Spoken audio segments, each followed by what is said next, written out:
এখন জাতীয় পার্টিকে নিষিদ্ধ করার দাবি উঠছে, এই কথাটা বলাটা ঠিক হবে না। ঠিক হবে না তার কারণ হচ্ছে এখন বলতে পারেন এটা ফোকাসে আসছে, এখন হয়তো এটা হেডলাইনে আছে, এর আগে হয়তো নিউজের সেকেন্ড পার্টে চলে যেত। কেননা যখন আওয়ামী লীগের ব্যাপারে যখন আন্দোলনটা হলো ওই সময়ে কিন্তু গণ অধিকার পরিষদের এই দাবি তখনই ছিল।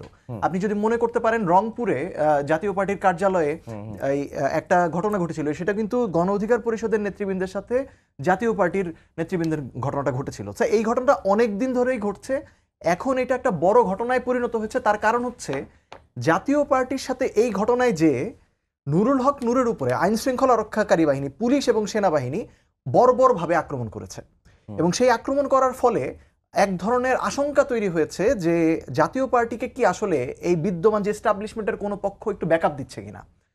এবং এটার সাথে আরো কিছু জিনিস যুক্ত হয়েছে। এখানে ধরুন এক ধরনের আলোচনা রয়েছে যে নির্বাচনের যাওয়ার ক্ষেত্রে বিএনপি বাদে অন্যান্য দলগুলোর কিছু শর্ত বলুন বা কিছু প্রিকন্ডিশন তাদের রয়েছে, যেইগুলো না হলে আসলে নির্বাচনে তারা যাবে কিনা, এটা নিয়ে একটা আলোচনা রয়েছে। সেটা এনসিপির আমাদের অবস্থান থেকে আমাদের রয়েছে, অন্যান্য দলগুলো জামাত ইসলামী আন্দোলন তাদের মতো করে রয়েছে। এখন একটা আশঙ্কা তৈরি হয়েছে, তাহলে এখন কি আবার 2018 বা মানে আপনার অতীতের বিভিন্ন ইলেকশনের মতো যদি এই দলগুলো নির্বাচনে না যায়, সেক্ষেত্রে কি ওই নির্বাচনকে এক ধরনের বৈধতা দিতে আগে যেমন আওয়ামী লীগের পারপাস সার্ভ করতে জাতীয় পার্টি আসতো, এখন কি আবার সেইটা জাতীয় পার্টি করবে কিনা?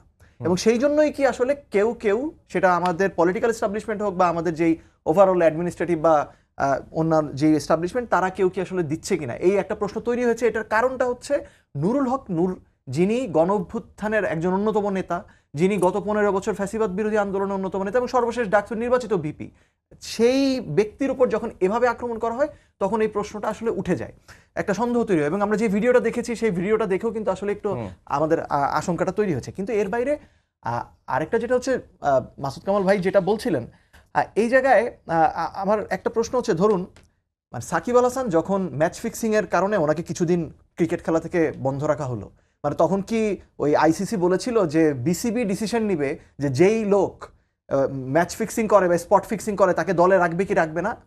তখন তো আইসিসি ডিসিশন দিয়ে দিয়েছিল যে ও ম্যাচ ফিক্সিং করেছে, ওকে কিছুদিন খেলায় রাখা যাবে না। মোহাম্মদ আশরাফুল সেম ঘটনা। জাতীয় পার্টি এই ম্যাচ ফিক্সিং, নির্বাচন কেন্দ্রিক খেলায় ম্যাচ ফিক্সিং এ গত 15 বছর ধরে যুক্ত ছিল। তো তাদের ব্যাপারে একটা, কিন্তু আপনাদের ধারণা যে আগামী নির্বাচনেও জাতীয় পার্টি ম্যাচ ফিক্সিং এর একটা পার্ট হতে পারে, এই সংখ্যাটা তো রয়েছেই, সেটা আমি শুরুতে বললাম। সেকেন্ড বিষয় হচ্ছে যে আপনার অতীতে যে ম্যাচ ফিক্সিং হয়েছে সেই ম্যাচ ফিক্সিং এর একটা বিচার হতে হবে। প্লাস জাতীয় পার্টি আমরা পরিষ্কারভাবে জানি 2014 সালে সুজাতা সিং বাংলাদেশে আসলেন, তিনি জিএম কাদের নির্বাচনে যাবেন না, কিন্তু জাতীয় পার্টির সাথে বৈঠক করা হলো, তারপরে তিনি নির্বাচনে গেলেন।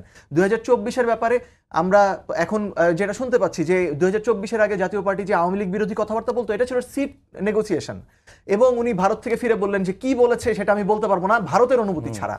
এবং জাতীয় পার্টির এই জিএম কাদেরের সম্ভবত ভাইয়ের ছেলে, তিনি এমন একটা আর্টিকেল লিখেছেন নেত্র নিউজে যে তাকে দল থেকে বহিষ্কার করা হয়েছে কারণ অন্য একটা প্রতিবেশী দেশের এম্বাসি থেকে বা হাইকমিশন থেকে এই নির্দেশনা জিএম কাদেরকে দেওয়া হয়েছে। অর্থাৎ এমন একটা দল রাজনীতি করছে বাংলাদেশে, রাজনীতি করার কথা বাংলাদেশের মানুষের জন্য, কল্যাণের জন্য, তারা আসলে অন্য আরেকটা দেশের পারপাস সার্ভ করছে বাংলাদেশের রাজনীতি করতেছে।